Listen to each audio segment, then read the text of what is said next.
The Haunting of Gulmohar Villa. The night was quiet, save for the distant hum of traffic and the occasional bark of a stray dog.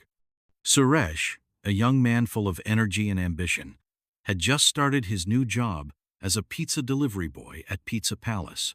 It was his first day, and he was eager to prove himself. "Remember our tagline," Amita, the owner, reminded him. "Everywhere, every time, pizza delivery in just 45 minutes or one order free." "Yes, ma'am. Don't worry. I know every street and alley in the city." With his enthusiasm, he quickly settled into the job, learning the ropes from his senior colleague, Veena. The night shift was usually slow, but then the phone rang. "Pizza Palace. How may I help you?" "I want to order a pizza," a child's voice whispered. "Yes, sir. What would you like?" "Paneer tikka with mushrooms, pineapple, and—" The child paused. "Anchovies." Suresh hesitated. "Chovies? I'm sorry. We don't have that." "That's my favorite," the voice insisted. "We have everything except chovis." "Fine. Just bring the pizza with mushrooms and pineapple, and vanilla ice cream." Suresh took down the address, 67, Gulmohar Villa. When he arrived, he found an old grand house, but something about it felt off. The lights inside were dim, and the air was thick with a musty smell. He rang the doorbell. An elderly woman opened the door, her face pale and sunken. "Who are you?" she asked.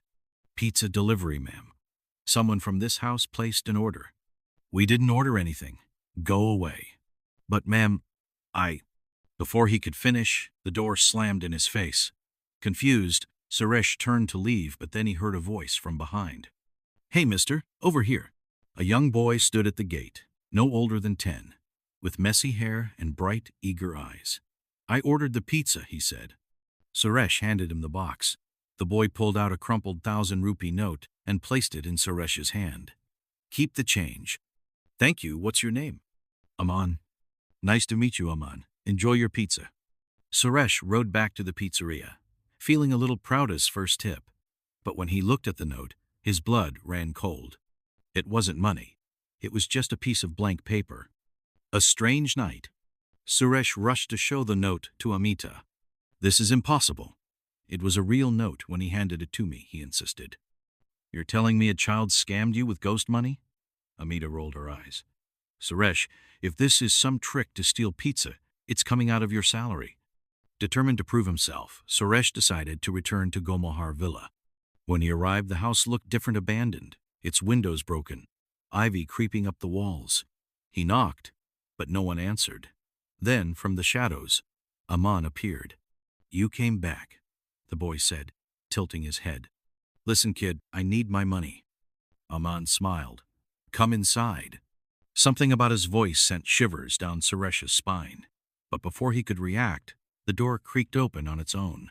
The air inside was damp and smelled of rotting food. The pizza box from earlier sat on the table, untouched. "Aman?" Suresh turned to the boy, but he was gone. Instead, he saw her. The old woman who had answered the door earlier, except now, she was bound in chains, struggling, her mouth forced open as Aman stuffed slices of pizza inside. She gagged and screamed, but he kept feeding her.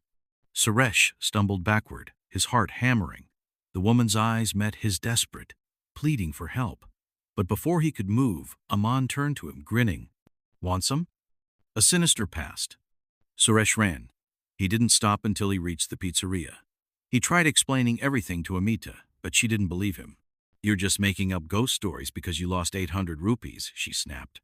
Suresh, determined to uncover the truth, sought out Murari, an old servant who had once worked at Gulmohar Villa. The house belonged to Chandan Thakur and his family, Murari revealed. Chandan had a brother who died in an accident, leaving behind a son Chotu. What happened to him? They treated him like an animal. They locked him up, starved him. He was just a child, and they did terrible things to him. Suresh's stomach twisted. And then, one day, Chotu disappeared. No one knows what happened. Soon after, Chandan and his entire family vanished too. People say they ran away. Others say something took them. A deadly feast. That night, Veena took an order from Gulmohar Villa. Suresh begged her not to go. Someone is playing a cruel joke, Veena scoffed. I'll handle it. She never came back.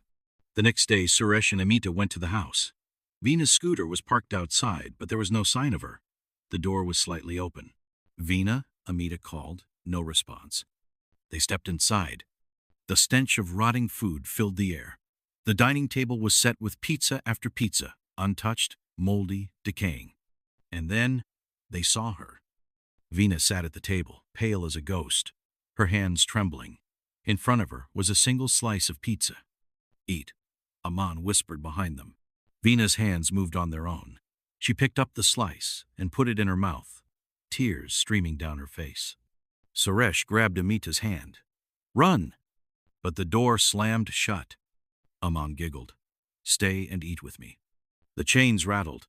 The old woman, Suhasini, now nothing more than a rotting corpse, still sat in her chair, mouth stretched wide in an eternal, silent scream. The room began to shake. The pizzas rotted faster.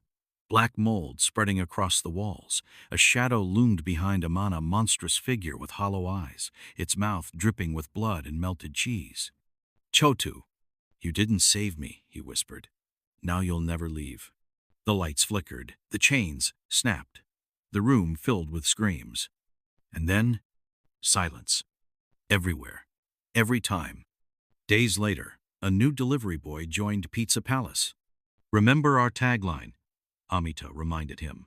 Everywhere, every time, pizza delivery in just 45 minutes. Suresh was gone. Veena was gone. The phone rang. Pizza Palace? How may I help you? A child's voice whispered, 1 paneer tikka pizza, with mushrooms and pineapple. The address? 67 Gulmohar Villa.